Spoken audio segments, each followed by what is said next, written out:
Friends, आज हमारी CDP class में टॉपिक रहने वाला है अभिप्रेरणा। तो अगर आप सीटेट के लिए सीडीपी में पेपर 1 और 2 की तैयारी कर रहे हैं तो आज की क्लास आपके लिए है। चलिए दोस्तों, शुरू की क्लास। और अगर आपने चैनल को सब्सक्राइब नहीं किया है तो चैनल को सब्सक्राइब कर लें। आज का टॉपिक रहने वाला है मोटिवेशन, जिसकी हम सभी को ज़रूरत होती है। मतलब एक समय ऐसा आता है कि हर व्यक्ति, चाहे वो कितना ही मोटिवेटेड हो, कितना ही पॉजिटिव थिंकिंग रखता हो, पॉजिटिव सोच वाला व्यक्ति हो, लेकिन कभी कभी ऐसा समय आता है कि सभी को मोटिवेशन की ज़रूरत पड़ती है, किसी को कम, किसी को ज़्यादा। लेकिन इसमें एक बात यहाँ पर इम्पोर्टेंट रहती है कि जो ये मोटिवेशन होता है ना, ये हमेशा हमारा आंतरिक होना चाहिए, मतलब इंटरनल मोटिवेशन होना चाहिए। ये नहीं कि 2-4 लोगों की बात सुन ली, किसी ने कुछ बताया और किसी ने कुछ बताया और उनको ही फॉलो करने लगे।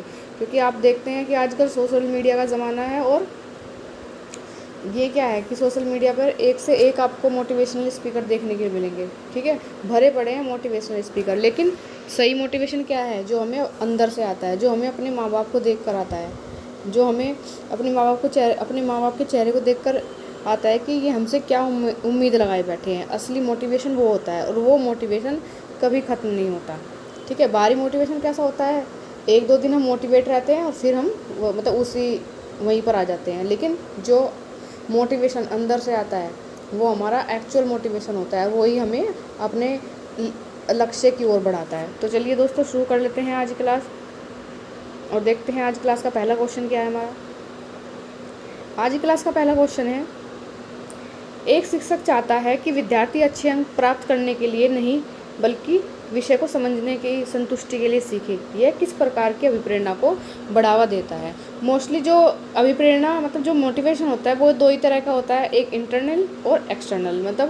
इंटरनल जो हमें अंदर से आता है, जो आंतरिक अभिप्रेरणा, जो आंतरिक होता है, और एक्सटर्नल जो बाह्य रूप से होता है, जो हमारे समाज से हमें मिलता है। ठीक है, यार दोस्तों से मिलता है, कोई भी मोटिवेट करके चला जाता है आजकल। ठीक है, तो यहाँ पर शिक्षक क्या चाहता है? यहाँ पर शिक्षक चाहता है कि विद्यार्थी केवल अच्छे अंक प्राप्त करने के लिए नहीं बल्कि विषय को समझने के लिए सीखे। तो ये किस प्रकार के मोटिवेशन को बढ़ावा देता है? क्या ये बाह्य मोटिवेशन है, क्या ये आंतरिक मोटिवेशन है, नकारात्मक है, या उपलब्धि परिहार मोटिवेशन है? तो दोस्तों, शिक्षक क्या चाहता है? शिक्षक चाह रहा है कि बच्चा जो पढ़ाई कर रहा है वो केवल इसलिए ना पढ़े कि उसके अंक अच्छे आ जाएं, बल्कि इसलिए पढ़े कि उसको अपने विषय की अच्छे से समझ हो जाए, उसको अपने विषय पर पकड़ जो है उसकी वो मजबूत हो जाए। तो इसमें हमारा क्या आंसर होगा? इसमें आंसर होगा हमारा कि वो चाहता है कि जो बच्चा है वो इंटरनल मोटिवेट हो, मतलब उसके अंदर क्या हो? आंतरिक अभिप्रेरणा। तो ऑप्शन नंबर बी हमारा यहाँ पर सही हो जाएगा। चलिए नेक्स्ट क्वेश्चन पर चलते हैं और देखते हैं नेक्स्ट क्वेश्चन में क्या पूछा है। नेक्स्ट क्वेश्चन ने पूछा है, यदि कोई विद्यार्थी केवल इसलिए गृह कार्य करता है क्योंकि शिक्षक उसे पूरा करने पर पुरस्कार देता है, तो यह मुख्यतः क्या होगा? ये किस प्रकार का मोटिवेशन होगा? एक विद्यार्थी है और वो गृह कार्य कर रहा है मजबूरी में। ठीक है, एक तो कर रहा है अपनी इच्छा से, कि मुझे कुछ जानना है इसके बारे में, कुछ मुझे समझ विकसित करनी है, और एक कर रहा है मजबूरी में। और क्यों कर रहा है? क्योंकि और लालच में कि शिक्षक उसको क्या करेगा? पुरस्कार देगा। तो ये क्या है? क्या ये आंतरिक मोटिवेशन है? क्या ये आंतरिक है कि मैं अगर गृह कार्य पूरा कर लूँगा तो शिक्षक मुझे क्या देंगे? पुरस्कार देंगे। तो क्या ये आंतरिक है? नहीं, ये क्या है? बाह्य है।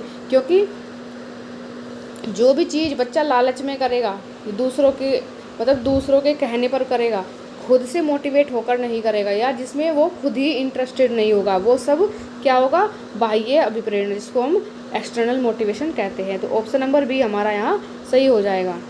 नेक्स्ट क्वेश्चन देखते हैं। नेक्स्ट क्वेश्चन में पूछा है, निम्नलिखित में से कौन सा शिक्षक का व्यवहार विद्यार्थियों में आंतरिक अभिप्रेरणा को सबसे अधिक बढ़ावा देगा? तो यहाँ पर पूछा है कि कुछ पॉइंट दे दिए गए हैं और बताइए, इनको पढ़िए और बताइए कि इनमें से कौन सा सबसे अच्छा ऐसा ऑप्शन है जो किसी विद्यार्थी की आंतरिक अभिप्रेरणा को बढ़ाएगा, किसी बच्चे के इंटरनल मोटिवेशन को बढ़ाएगा, इंक्रीज करेगा। हर कार्य के लिए पुरस्कार दे देना, अगर वो बच्चे को हर कार्य के लिए पुरस्कार दे देगा तो बच्चे के अंदर कभी भी कोई इंटरनल मोटिवेशन आएगा ही नहीं। ये हो गया हमारा एक्सटर्नल मोटिवेशन। गलत उत्तर पर अंक काटना, ये भी क्या हो गया हमारा? ये भी हो गया हमारा एक्सटर्नल मोटिवेशन। विद्यार्थियों को विकल्प और चुनौतीपूर्ण कार्य देना, तो यहाँ पर ये हो जाएगा क्या? एक इंटरनल मोटिवेशन। और सभी विद्यार्थियों के बीच प्रतियोगिता करवाना, प्रतियोगिता नहीं करवानी है, प्रतिस्पर्धा नहीं करवानी है बच्चों के बीच में हमें।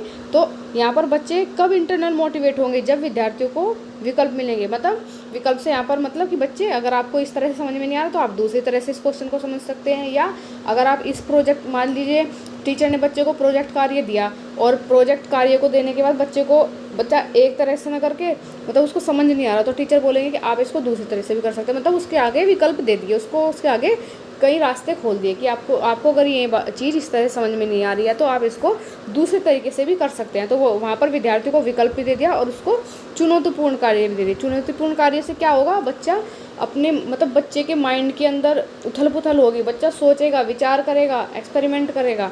तो ये होगा बच्चे का इंटरनल मोटिवेशन, बच्चे को अंदर से ही क्या आएगा, मोटिवेशन आएगा। तो ये ऑप्शन नंबर सी हमारा यहाँ सही हो जाएगा। नेक्स्ट क्वेश्चन पर बढ़ते हैं। नेक्स्ट क्वेश्चन है हमारा, एक विद्यार्थी कठिन प्रश्न को बार बार हल करने का प्रयास करता है क्योंकि उसे समस्या हल करने में मज़ा आता है। उसका व्यवहार किसका उदाहरण है। एक विद्यार्थी है, वो कठिन प्रश्न को क्या कर रहा है, बार बार उसको हल करे जा रहा है। क्यों, क्योंकि उसको किसी भी चीज़ को मतलब जो उसके सामने समस्या आती है उसको सोल्व करने में मज़ा आता है। तो वो किस प्रकार का उदाहरण है, मतलब ये किस प्रकार का मोटिवेशन है उसका। तो ये किस प्रकार का मोटिवेशन हो जाएगा, ये हो जाएगा उसका आंतरिक मोटिवेशन, मतलब आंतरिक अभिप्रेरणा, उसका इंटरनल मोटिवेशन हो जाएगा, क्योंकि उसको इंटरेस्ट है इस चीज़ में। और जब जिस चीज़ को हमें खुद से, जिस चीज़ में हम खुद से इंटरेस्ट ले रहे हैं दूसरों के कहने के बजाय, तो हमारा कैसा अभिप्रेरण होगा, किस प्रकार का अभिप्रेरणा होगी, वो होगी हमारी आंतरिक अभिप्रेरणा। तो ऑप्शन नंबर बी हमारा यहाँ पर सही हो जाएगा। नेक्स्ट क्वेश्चन में देखते हैं, उपलब्धि अभिप्रेरणा के संदर्भ में उच्च उपलब्धि अभिप्रेरणा वाला विद्यार्थी सामान्यतः। तो यहाँ पर समझेंगे क्वेश्चन को कि यहाँ पर कहा है कि जो उपलब्धि अभिप्रेरणा है उसके संदर्भ में जो उच्च उपलब्धि प्रेरणा वाला विद्यार्थी होगा वो किस प्रकार का विद्यार्थी होता है।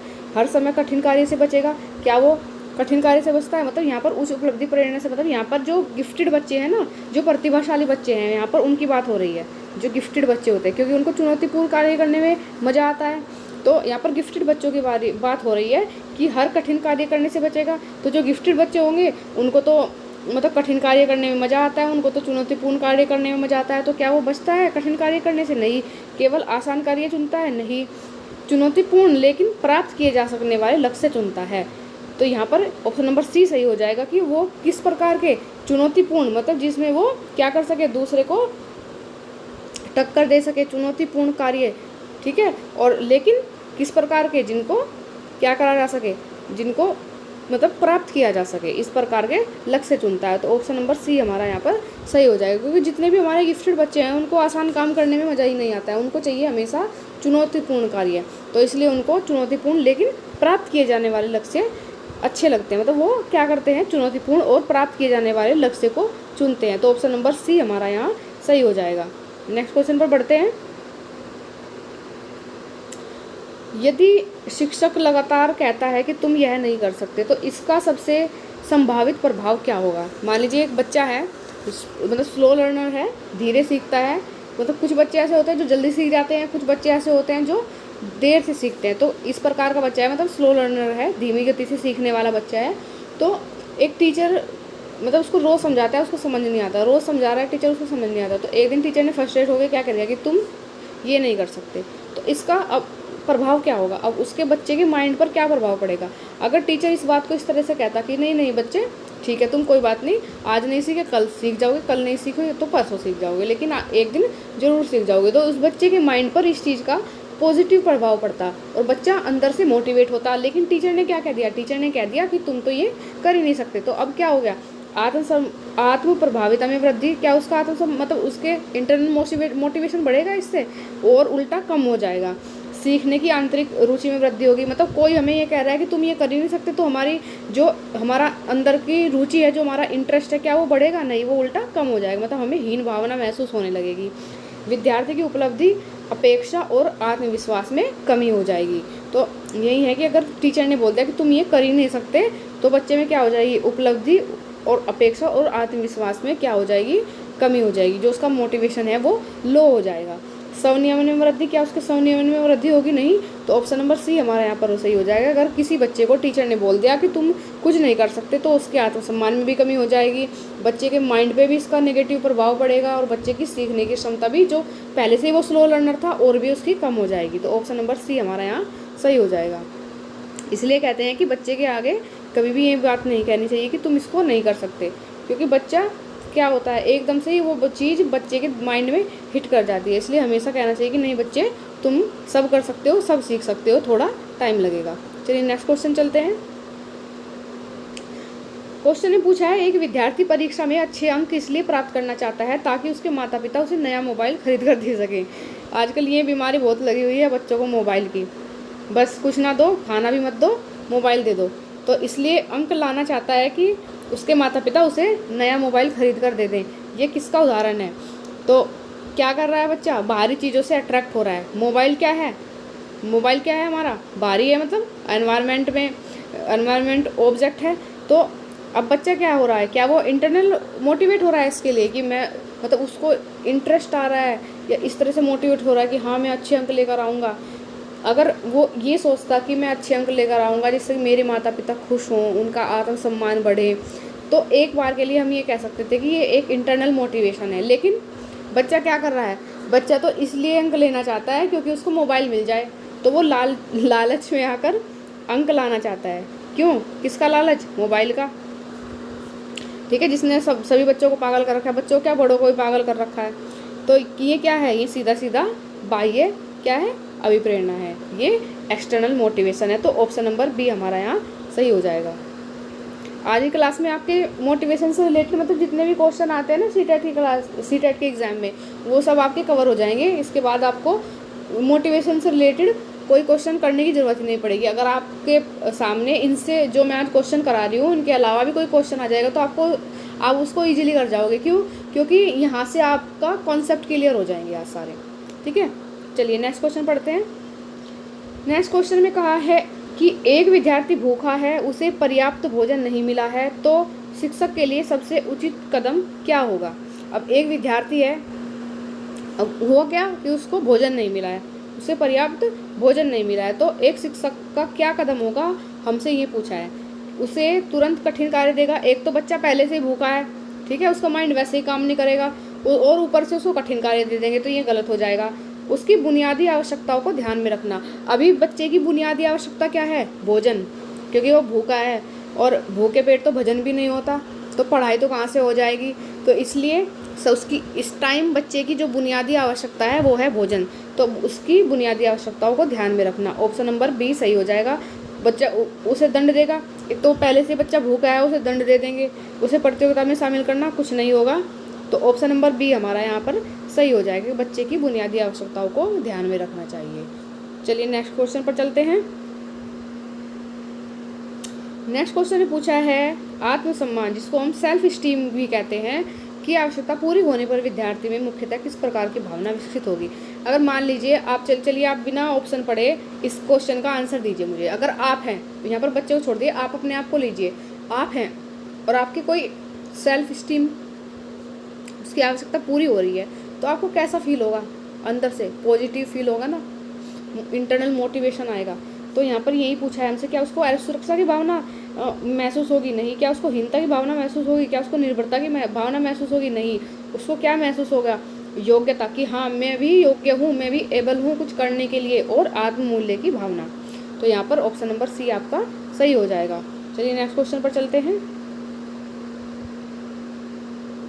नेक्स्ट में पूछा है कि एक शिक्षक विद्यार्थी को यह समझने में मदद करता है कि असफलता उनकी स्थायी क्षमता की कमी नहीं बल्कि प्रयास और रणनीति में सुधार का अवसर है, या किस प्रकार की अभिप्रेरणा को बढ़ावा देता है। अब इस क्वेश्चन को इजी लैंग्वेज में समझेंगे। एक बच्चा है, मान लीजिए उसका टेस्ट हुआ क्लास में, और टेस्ट में उसके मार्क्स आए कम, ठीक है, बच्चा लो फील कर रहा है। तो एक टीचर का जिसको हम रचनावाद में फैसिलिटेटर के नाम से जानते हैं, उसका मेन जो कार्य है वो क्या होना चाहिए? तो वो क्या समझाएगा बच्चे को?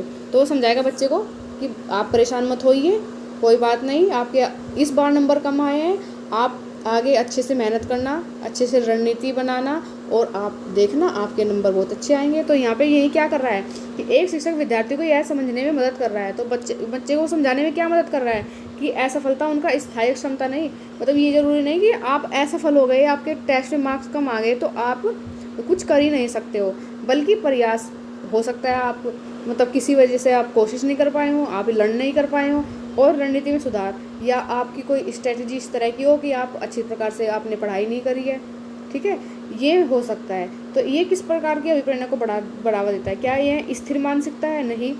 विकासशील मानसिकता है? बिल्कुल। बाह्य नियंत्रण है? नहीं। परिहार अभिनंदन है? नहीं। तो बच्चे को क्या समझा रहा है कि जरूरी नहीं कि इस बार आपके नंबर कम आए तो हमेशा ऐसे ही रहेंगे, वो स्थायी हो जाएगा। ये हो सकता है कि आपने अच्छे से पढ़ाई नहीं करी, अगर आपने पढ़ाई भी करी है तो आप उसका टाइम टेबल अच्छी प्रकार से नहीं बना पाए हैं, तो आगे कोशिश करना कि आप टाइम टेबल के अकॉर्डिंग पढ़ाई करना और देखना आप अच्छे मार्क्स प्राप्त कर लोगे। तो ये स्थायी नहीं है, अस्थायी है। तो ये किसका उदाहरण है? ये किसको बढ़ावा देता है? ये विकासशील मानसिकता को बढ़ावा देता है। ऑप्शन नंबर बी हमारा सही हो जाएगा। और चलिए नेक्स्ट क्वेश्चन पर चलते हैं। नेक्स्ट क्वेश्चन ने पूछा है, निम्नलिखित में से कौन सा कथन अभिप्रेरणा और अधिगम के संबंध को सबसे उचित रूप से स्पष्ट करता है? चलिए देखते हैं। अभिप्रेरणा का अधिगम से कोई संबंध नहीं है। मान लीजिए अगर आप अंदर से ही मोटिवेटेड नहीं हो, आप इंटरेस्टेड ही नहीं हो पढ़ाई के लिए, तो कैसे अधिगम कर लोगे आप? तो ये गलत हो जाएगा। केवल बाह्य पुरस्कार ही अधिगम को प्रभावित करते हैं। जैसे कि आजकल तो यही हो रहा है कि बच्चों को होमवर्क कराने के लिए भी क्या चॉकलेट का लालच देना पड़ता है, टॉफ़ी का लालच देना पड़ता है, या जल्दी जल्दी काम कर लो फिर मोबाइल देख लेना, इस तरह का लालच देना पड़ता है। आजकल तो हो ही रहा है वैसे अगर देखा जाए तो क्या केवल बाह्य पुरस्कार या अधिगम को प्रभावित करते हैं? नहीं, लेकिन आज के टाइम में कर रहे हैं। अभिप्रेरणा सीखने में प्रयास, दिशा और निरंतरता को प्रभावित कर सकती है। ये बिल्कुल सही आंसर हो जाएगा कि जो मोटिवेशन होता है वो लर्निंग में जो हमारे एफर्ट्स होते हैं उसको सही डायरेक्शन देना और उसको निरंतरता, ठीक है, उसको प्रभावित कर सकती है। तो ऑप्शन नंबर सी हमारा यहाँ सही हो जाएगा। नेक्स्ट क्वेश्चन पर चलते हैं। और क्वेश्चन देख के आप समझ भी पा रहे होंगे कि जो अभिप्रेरणा है वो कोई पढ़ने वाला टॉपिक नहीं है, ये तो हमारी समझ पर आधारित टॉपिक है, ठीक है, क्योंकि हम क्वेश्चन का मतलब ऑप्शन देखते ही बता सकते हैं कि यहाँ पर इस क्वेश्चन का क्या आंसर होने वाला है, क्योंकि ये हमारे किससे रिलेटेड है? ये हमारे डेली लाइफ से रिलेटेड है। चलो नेक्स्ट क्वेश्चन देखते हैं। नेक्स्ट क्वेश्चन ने पूछा है, यदि शिक्षक हर छोटी उपलब्धि पर पुरस्कार देता है तो लंबे समय में कौन सी समस्या उत्पन्न होगी? जैसे मतलब छोटे बच्चों में होता है, जैसे नर्सरी, LKG, UKG के जो बच्चे रहते हैं, किंडरगार्टन वाले जो बच्चे रहते हैं, उनमें क्या होता है, बच्चे को मतलब थोड़ी थोड़ी देर में पुरस्कार देने की ज़रूरत पड़ती है। जैसे बच्चे ने एक लेटर लिखा कि वाह अरे बच्चा बहुत अच्छा काम किया है तुमने, तो फिर बच्चे ने दूसरा लेटर लिखा तो फिर उसका पुरस्कार, लेकिन वो छोटे बच्चों के लिए ज़रूरी होता है, ठीक है, क्योंकि छोटे बच्चे होते हैं इन चीज़ों से ही सीखते हैं। लेकिन बड़े बच्चों के लिए हर छोटी उपलब्धि पर पुरस्कार देना ज़रूरी नहीं होता है। अगर एक टीचर है और वो हर छोटी उपलब्धि पर पुरस्कार दे रहा है तो लंबे समय में आइए देखते हैं कौन सी समस्या उत्पन्न हो सकती है। आंतरिक अभिप्रेरणा कमज़ोर हो सकती है। जिज्ञासा में हमेशा बढ़ी रहेगी। कैसे जिज्ञासा बढ़ी रहेगी? जिज्ञासा जब बढ़ती है जब हम अंदर से मोटिवेट होते हैं। विद्यार्थी बिना किसी कारण सीखने लग जाएंगे। सीखेंगे क्यों? बिना किसी कारण तो वो सीखेंगे नहीं। जब उनको पुरस्कार की आदत लग जाएगी ना तो वो सीखेंगे नहीं। उनको चाहिए कि टीचर हमें हर बात पर पुरस्कार दे। आत्मनियमन निश्चित रूप से बढ़ेगा। आत्मनियमन तो बढ़ेगा नहीं बल्कि उल्टा घट जाएगा। तो यहाँ पर सही ऑप्शन क्या हो जाएगा कि जो आंतरिक अभिप्रेरणा है वो कमज़ोर हो जाएगी। तो जो बच्चे का इंटरनल मोटिवेशन है वो क्या हो जाएगा? वो कमज़ोर हो जाएगा। बात बात पर उसको जब पुरस्कार मिलने लगेगा तो वो सबसे यही उम्मीद रखेगा कि मेरे माता पिता भी मुझे हर बात पर पुरस्कार दें, शाबाशी दें, मेरा टीचर भी, मेरे दोस्त भी। तो बच्चे के अंदर कहीं ना कहीं एक नेगेटिव प्रभाव पड़ता है इस हर बात पर पुरस्कार देने का। तो ऑप्शन नंबर ए हमारा यहाँ पर सही हो जाएगा। नेक्स्ट क्वेश्चन पर चलते हैं। नेक्स्ट क्वेश्चन में कहा गया है कि एक विद्यार्थी कहता है मैं गणित में अच्छा नहीं हूँ लेकिन चाहे जितना भी प्रयास करूँ सफल नहीं हो सकता। यह कथन किससे संबंधित है? एक विद्यार्थी है वो कहता है कि मैं गणित में अच्छा नहीं हूँ, मतलब वो मैथ्स में अच्छा नहीं कर पाता, इसलिए चाहे मैं जितना भी प्रयास करूँ, मतलब वो बार बार एफर्ट करे जा रहा है, मैं सफल नहीं हो सकता। मतलब उसके माइंड में ये चीज़ बैठ गई है कि मैं गणित में कमज़ोर हूँ, मैं चाहे कितना भी प्रयास कर लूँ, कितनी भी पढ़ाई कर लूँ, मैं सफल नहीं हो सकता। ये कथन किससे संबंधित है? उच्च आत्मसम्मान से। क्या आपको ये देखकर लग रहा है कि उस बच्चे के अंदर उच्च आत्मसम्मान है? निम्न आत्मसम्मान को प्रभावित करता है। इससे क्या हो रहा है कि बच्चे का जो निम्न आत्मसम्मान है वो प्रभावित हो रहा है, क्योंकि वो उसके माइंड में ये चीज़ बैठ गई है, ये नेगेटिविटी आ गई है कि मैं गणित में अच्छा नहीं हूँ तो मैं अच्छा ही नहीं रहूँगा, चाहे मैं कितना भी प्रयास कर लूँ। तो ऑप्शन नंबर बी हमारा सही हो जाएगा कि निम्न आत्मसम्मान, निम्न आत्म प्रभाविता। चलिए नेक्स्ट क्वेश्चन पर चलते हैं। नेक्स्ट क्वेश्चन ने पूछा है, किसी विद्यार्थी की अभिप्रेरणा बढ़ाने के लिए शिक्षक को किस प्रकार के लक्ष्य निर्धारित करने में सहायता करनी चाहिए। अब एक बच्चा है, अब बच्चे का मान लीजिए मोटिवेशन लेवल लो है, ठीक है, तो उसका मोटिवेशन बढ़ाने के लिए एक शिक्षक को क्या करना चाहिए, हमसे यही पूछा गया है। तो अस्पष्ट और अत्यधिक कठिन लक्ष्य देना चाहिए। एक तो बच्चा पहले से ही लो मोटिवेट फील कर रहा है और आप उसको अस्पष्ट, मतलब जो उसको स्पष्ट नहीं है, उसको समझ ही नहीं आ रहा कि मुझे करना क्या है, और ऊपर से अत्यधिक कठिन लक्ष्य दे दो। क्या ऐसा करना चाहिए? नहीं। केवल दूसरों से बेहतर प्रदर्शन करने के लक्ष्य, उसे बुलाइए अपने पास और कहिए कि तुम्हें देखो उस बच्चे से अच्छा करके दिखाना है। तो बच्चा पहले से इंटरेस्टेड नहीं है, लो फील कर रहा है, ठीक है, उसको मोटिवेशन की ज़रूरत है, और आप पहले से ही उसको प्रतिस्पर्धा में लगा दो, होड़ में लगा दो कि आपको इससे आगे निकलना है। तो नहीं, ये भी नहीं हो सकता। स्पष्ट मतलब जो बच्चे को समझ आ जाए, चुनौतीपूर्ण और प्राप्त किए जा सकने वाले लक्ष्य ये देने चाहिए। तो इससे बच्चा क्या करेगा, इससे बच्चा धीरे धीरे मोटिवेट होना शुरू हो जाएगा, उसका मोटिवेशन लेवल धीरे धीरे बढ़ेगा। ऑप्शन नंबर सी हमारा यहाँ सही हो जाएगा। आगे क्वेश्चन में देखते हैं। आगे क्वेश्चन पूछा है, एक बच्चा विज्ञान की गतिविधि में इसलिए भाग लेता है क्योंकि उसे नई चीज़ खोजने में आनंद आता है। यह प्रमुख प्रेरक तत्व है। एक बच्चा है तो वो क्या करता है, वो विज्ञान की गतिविधि में भाग लेता है। क्यों भाग लेता है? क्योंकि उसे नई नई चीज़ें करने में मज़ा आता है, उसको एक्सपेरिमेंट करने में मज़ा आता है। तो यहाँ पर यही पूछा है कि उसके बच्चे के अंदर क्या है, क्या वो उसको पुरस्कार लेने का लालच है? नहीं। अगर उसको पुरस्कार लेने का लालच होता तो क्योंकि उसे नई नई चीज़ में मज़ा आता है। तो यहाँ पर इस लाइन से ये पता चल रहा है कि बच्चा खुद से इंटरेस्टेड है उस चीज़ के लिए। क्या वो दंड से बचने के लिए ऐसा करता है? नहीं। जिज्ञासा, बच्चा जिज्ञासु है, क्यूरियोसिटी है, उसके अंदर क्यूरियोसिटी है कि बच्चा जानना चाहता है, नई नई चीज़ों के बारे में जानना चाहता है, एक्सपेरिमेंट करके सीखना चाहता है। क्या उसके ऊपर सामाजिक दबाव है? नहीं। तो बच्चा गतिविधि में इसलिए भाग लेता है क्योंकि वो जिज्ञासु है किसी चीज़ को जानने के बारे में। तो ऑप्शन नंबर सी हमारा सही हो जाएगा। नेक्स्ट क्वेश्चन पर चलते हैं। निम्न में से कौन सा तरीका अभिप्रेरणा को बढ़ाने की दृष्टि से सबसे कम उपयुक्त है? मतलब नेगेटिव पूछा है हमसे। कभी कभी ये जो नेगेटिव होते हैं, नेगेटिव वाले, नहीं वाले, ये बहुत कंफ्यूज कर देते हैं और इनसे हमारा क्वेश्चन क्या हो जाता है, गलत हो जाता है। तो इनको ध्यान से पढ़ना, और ध्यान से जब आप क्वेश्चन करो ना पेपर के अंदर, तो क्वेश्चन को पढ़ने के बाद अगर कहीं पर ये है ना कि नेगेटिव आ गया तो वहाँ पे एन लिख लिया, वो उससे पता चल जाएगा कि अब हमें नेगेटिव ढूंढना है। तो अब हमें यहाँ पर नेगेटिव ढूंढना है। विद्यार्थियों की प्रगति पर रचनात्मक प्रतिक्रिया देना, ये तो पॉजिटिव हो जाएगा। सीखने को वास्तविक जीवन से जोड़ना, अगर हम सीखने को वास्तविक जीवन से जोड़ देंगे तो ये भी पॉजिटिव हो जाएगा। लगातार विद्यार्थियों की आपस में तुलना करना, हाँ ये नेगेटिव हो जाएगा कि लगातार एक शिक्षक अगर बच्चे की तुलना कर रहे हैं आपस में, देखो वो बच्चा कितना अच्छा है पढ़ने में, तुम तो बिल्कुल कुछ भी नहीं कर पाते हो। तो ये जो तुलना कर रहा है एक दूसरे बच्चे से एक दूसरे की तुलना कर रहा है जो टीचर, तो यहीं पर क्या हो जाएगा, जो अभिप्रेरणा है वो कम उपयुक्त होगी बढ़ने के लिए। ऑप्शन नंबर सी हमारा सही हो जाएगा। नेक्स्ट क्वेश्चन है, एक विद्यार्थी कठिन कार्य से इसलिए बचता है क्योंकि उसे डर है कि असफल होने से सहपाठी उसका मजाक उड़ाएंगे। अब यहाँ पर क्या हो गया, बच्चा मतलब इसलिए डर रहा है असफल होने से कि अगर मैं फेल हो गया तो मेरे जो क्लासमेट्स हैं, जो मेरे सहपाठी हैं, वो क्या करेंगे, मेरा मजाक उड़ाएंगे। तो यह मुख्यतः किस प्रकार की अभिप्रेरणा को दर्शाता है। अब एक बच्चा है, मान लीजिए अब वो टीचर ने बोला कि स्पोर्ट्स डे आ रहा है और आप किसी भी स्पोर्ट्स में किसी भी उसमें पार्टिसिपेट कर सकते हैं।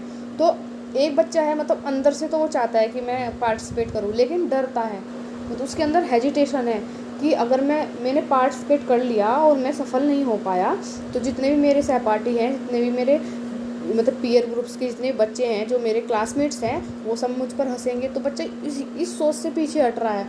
तो यहाँ पर 21 अभिप्रेरणा को दर्शा रहा है। क्या ये सफलता अभिमुख प्रेरणा को दर्शा रहा है? अगर सफलता अभिमुख प्रेरणा को दर्शाता तो क्या होता, बच्चा पार्टिसिपेट करता, बच्चे को ये पता होता कि जो हार जीत होता है वो जो गेम का एक पार्ट होता है, तो वो सफलता अभिमुख अभिप्रेरणा को नहीं दर्शाता, वो असफलता परिहार प्रेरणा को दर्शा रहा है। क्योंकि उसे क्या डर है कि अगर मैं असफल हो गया तो सब मेरा क्या हंसी उड़ाएंगे, मेरा परिहास करेंगे। तो इसलिए असफलता, परिहार, अभिप्रेरणा को ये चीज़ दर्शा रही है। तो ऑप्शन नंबर बी सही हो जाएगा।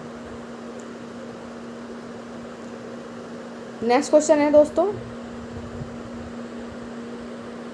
एक कक्षा में विद्यार्थी की अभिप्रेरणा बनाए रखने के लिए शिक्षक की प्रतिक्रिया कैसी होनी चाहिए? केवल परिणाम पर आधारित होनी चाहिए? नहीं। केवल गलतियों पर आधारित? नहीं।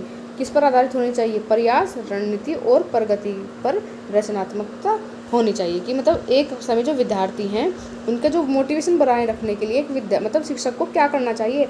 उनको प्रयास करते रहना चाहिए, नई नई रणनीति बनानी चाहिए और प्रगति पर प्रोग्रेसिव होना चाहिए। तो ऑप्शन नंबर सी हमारा यहाँ सही हो जाएगा। चलिए नेक्स्ट क्वेश्चन पर चलते हैं। नेक्स्ट क्वेश्चन ने पूछा है, यदि विद्यार्थी को किसी कार्य को करने में स्वतंत्रता, विकल्प और अपनी क्षमता प्रदर्शन करने का अवसर मिले तो उसकी अभिप्रेरणा में वृद्धि का संबंध किससे होगा? मान लीजिए एक विद्यार्थी है, उसको स्वतंत्रता मिल गई, ठीक है, जैसे उसको क्लास में कह दिया गया कि जो आप जो भी करना चाहते हैं मतलब वो कर सकते हैं, और उसको विकल्प मिल गए कितने सारे, ठीक है, और अपनी क्षमता प्रदर्शित करने का उसको अवसर मिल गया। तो उसके सामने क्या हो गई? सभी चीज़ें पॉजिटिव हो गई। तो उसकी अभिप्रेरणा में वृद्धि का संबंध किससे सबसे अधिक? स्वायत्ता और क्षमता की अनुभूति होगी। क्या उसको दंड और भय का अनुभव होगा? सामाजिक तुलना होगी या बाह्य नियंत्रण होगा? तो उसको क्या होगा? स्वायत्ता और क्षमता की अनुभूति होगी। स्वायत्ता मतलब ये है कि हाँ मैं किसी से कोई बाउंडेशन नहीं है, और क्षमता मतलब कि मैं भी सभी के इक्वल हूँ, इक्विटी की भावना उसके अंदर विकसित होगी। तो ऑप्शन नंबर ए हमारा सही हो जाएगा। और चलिए नेक्स्ट क्वेश्चन पर चलते हैं, और आज की क्लास का हमारा ये लास्ट क्वेश्चन है। उसके बाद आप कमेंट करके बताना आज क्लास आपको कैसी लगी, और साथ ही चैनल को सब्सक्राइब भी कर लेना, क्योंकि आने वाली वीडियो आपको इसी प्लेटफॉर्म पर मिलने वाली है।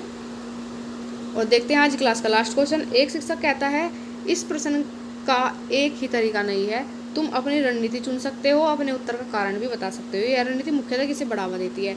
अब टीचर क्लास में कुछ पढ़ा रहे हैं या कुछ एक्टिविटी करा रहे हैं, ठीक है, और उसके बाद उन्होंने कहा कि इस प्रश्न को करने का एक ही तरीका नहीं है, आप अपने अकॉर्डिंग जैसे आपको सही लगे उसके अकॉर्डिंग आप ये क्वेश्चन कर सकते हो, और तुम अपनी रणनीति भी अब खुद चुन सकते हो, मतलब अपनी स्ट्रेटेजी खुद चुन सकते हो, और अपने उत्तर का कारण भी बता सकते हो। मतलब सब कुछ टीचर ने किस पे छोड़ दिया है? बच्चे पर छोड़ दिया है कि आप खुद से ही सब कुछ कर सकते हो, उसको स्वायत्ता दे दी है। तो ये रणनीति किसे बढ़ावा देगी? नियंत्रित अभिप्रेरणा। क्या ये नियंत्रित है? नियंत्रित तो नहीं है, क्योंकि सब कुछ क्या बच्चे को स्वायत्ता दे दी गई है, स्वायत्ता एवं आंतरिक अभिप्रेरणा। तो यहाँ पर क्या हो जाएगा कि बच्चे को क्या दे दी गई है? स्वायत्ता दे दी है। और जब बच्चे को स्वायत्ता मिल जाएगी तो उसके अंदर क्या होता है? इंटरनल मोटिवेशन आ जाता है कि मैं कर सकता हूँ, क्योंकि मेरे टीचर ने मेरे ऊपर इतना विश्वास दिखाया है कि तुम इस क्वेश्चन को किसी प्रकार से कर दो, कोई भी स्ट्रेटेजी अपना लो, कोई भी और उसका जो उत्तर है उसका कारण भी बता दो। तो मुझको स्वायत्ता दे दी है। तो जब स्वायत्ता मिल जाएगी तो पॉजिटिविटी आएगी तो इंटरेस्ट बनेगा, और उसका मोटिवेशन जो इंटरनल मोटिवेशन है वो भी बढ़ेगा। तो ऑप्शन नंबर बी सही हो जाएगा। तो दोस्तों ये कुछ क्वेश्चन थे आज की क्लास के। आई होप आपको आज क्लास अच्छी लगी होगी, और जितने भी इस टॉपिक से क्वेश्चन बन सकते थे मोस्टली सभी क्वेश्चन आपके यहाँ से कवर हो गए हैं। इससे अलावा भी मैं ये तो नहीं कहूँगी कि सेम टू सेम आपको ये क्वेश्चन देखने के लिए मिलेंगे पेपर में, लेकिन इनसे रिलेटेड ही क्वेश्चन आते हैं, क्योंकि आप आज की क्लास देखकर समझ गए होंगे कि मोटिवेशन क्या होता है, कौन कौन से तरीके होते हैं मोटिवेशन को हाई और लो करने के। तो ये ही पूरा बेस है, आप अच्छे से समझ गए होंगे तो आप इजीली ये टॉपिक कर जाओगे, ठीक है। ये कोई इतना हार्ड टॉपिक नहीं है, लेकिन हाँ यहाँ से 1 से 2 क्वेश्चन हमेशा आते हैं सीटेट के पेपर में, और जो आज की क्लास से आपके यहाँ से तैयार हो गए हैं। तो चलिए मिलते हैं नेक्स्ट वीडियो में, तब तक के लिए धन्यवाद।